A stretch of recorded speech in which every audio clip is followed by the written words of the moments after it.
All right, buckle up. Welcome to the deep dive. Today we're cutting through the noise, getting straight into DocuSign's fiscal Q2 2026 earnings. This was a quarter that truly got the market talking, reflecting some serious investor optimism right out of the gate. We've got a lot to unpack, especially as DocuSign continues its, ambitious strategic evolution. It's true. This wasn't just another earnings call. The results, which hit late yesterday, painted a clear picture of strong execution and a compelling vision for the future. Management articulated a narrative of innovation and market capture that seemed to resonate deeply with investors. And we're going to break down what drove that positive reaction and what it truly means for DocuSign moving forward. Okay, let's jump right into those headline numbers that really lit up the after-hours trading. DocuSign delivered an outstanding quarter across the board, really beating expectations and setting a very strong tone. Exactly. They reported a non-GAAP EPS of 92 cents. That's their earnings per share, adjusted, to give a clearer view of core performance. And that comfortably beat analyst consensus by about 8%. Revenue also impressed, hitting $800.6 million. That surpassed expectations by over $20 million and marked a healthy 9% year-over-year increase. But for me, the most eye-catching figure was Billings. This is often a forward-looking indicator, right? Yeah. And it accelerated to an impressive $818.0 million. That's up 13% year-over-year. A really strong number. Yeah. And that top-line strength clearly flowed through to profitability. Mm-hmm. We saw a non-GAAP operating margin of 29.8% and robust free cash flow of $217.6 million, representing a very strong 27% margin. Those are some seriously healthy numbers for any company, let alone one in the midst of a big strategic pivot. And here's where we see the real underlying strength. Their dollar net retention rate. That's crucial, shows how sticky customers are and how much they're expanding their use. It rose to 102%. That's up from 99% in the prior year and, get this, a low of 98% just 18 months ago. This kind of robust performance where they beat expectations and then raise their outlook, that's what analysts call a bullish beat and raise. It really signals a company that's not just performing well, but actually gaining momentum.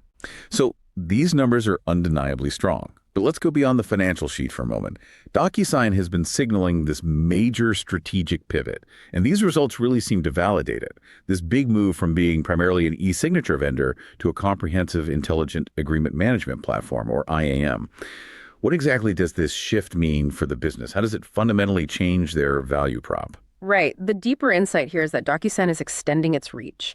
They want to manage the entire agreement lifecycle. Think about it. From initial creation, negotiation, commitment, even ongoing management, all of it powered by AI. This quarter, we saw the launch of several new AI-powered IMM capabilities. Things like agreement prep, clear ID verification, custom extractions, SCM provisioning, and unified task management. These are designed to convert what used to be static, unstructured contract data into automated AI-assisted processes, stuff that delivers significant value. And this strategic direction even earned them recognition. IDC MarketScape leader in AI-enabled buy-side CLM. That's powerful third-party validation that, they're on the right track. So it's not just about signing documents anymore.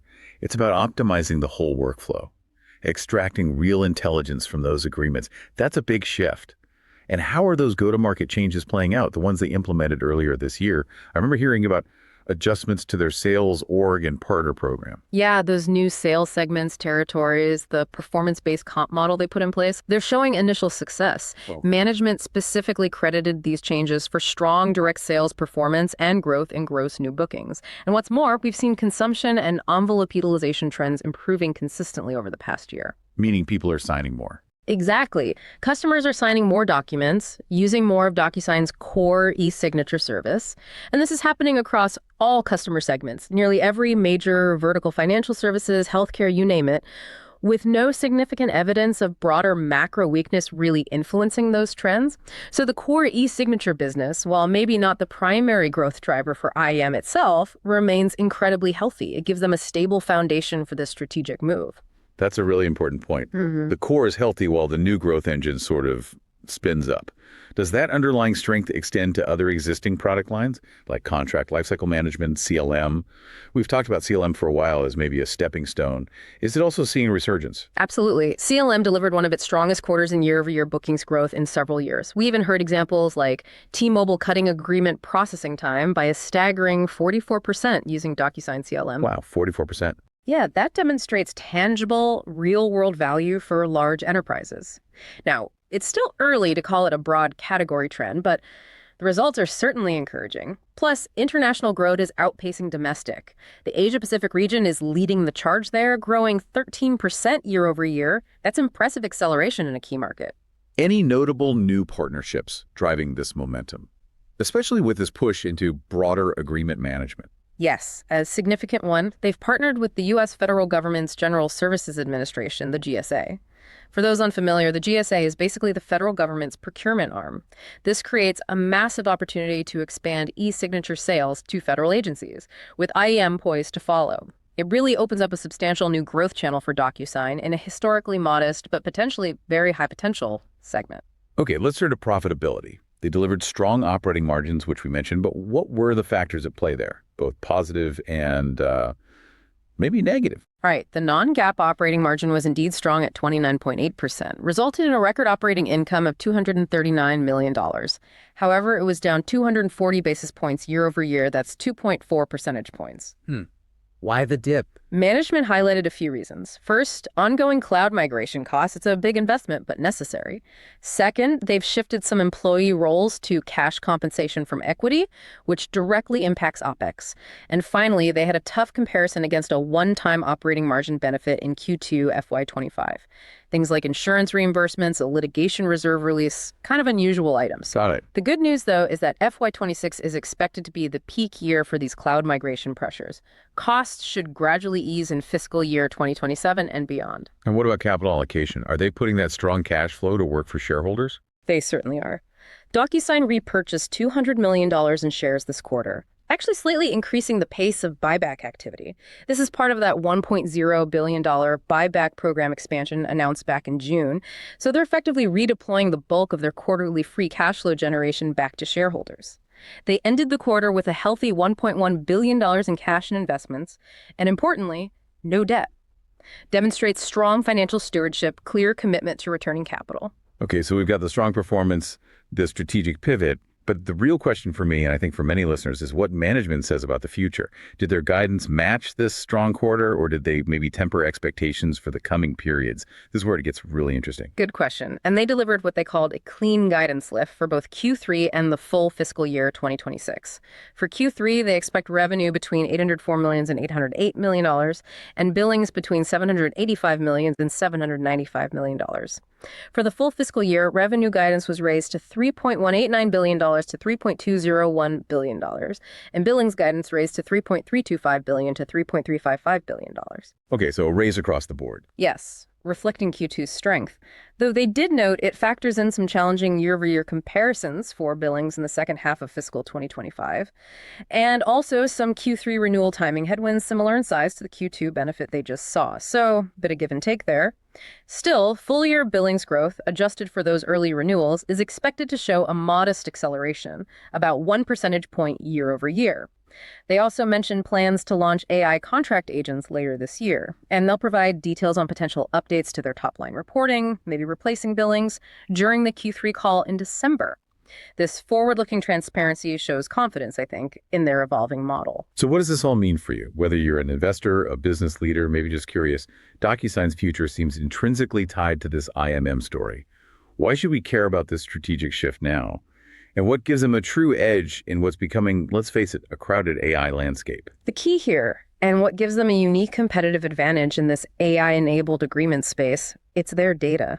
They have nearly 100 million customer agreements with explicit consent already ingested into their Navigator for AI processing. 100 million, wow. Yeah, it's not just big data, it's legally sound, vast, diverse, and proprietary. That provides an almost insurmountable lead in training agreement-specific AI models. It's not just about applying off-the-shelf large language models, it's about leveraging their deep domain expertise and this unique data moat, as some call it, transforming what used to be static contract data into automated, insightful workflows. And importantly, customers are actively opting in, providing consent. The average time to value with new AI features is just a few weeks. That's incredibly fast. That's a powerful data moat indeed. But how defensible is it, really? Could competitors develop alternative data sources, maybe acquire smaller players to bridge that gap? And how does this IAM adoption impact their overall business model, especially as they look for that profitable double-digit growth they keep talking about? Well, it's certainly a strong moat. Competition's always a factor, of course. But the sheer volume and, crucially, the proprietary nature of consented agreement data is a massive barrier to entry. Management believes this IAM adoption actually leads to increased eSignature usage. It creates a positive feedback loop, a flywheel effect, you could say. Okay. This is crucial for their long-term aspiration, achieving profitable double-digit growth.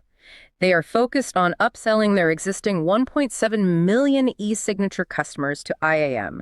That represents a massive expansion opportunity right there.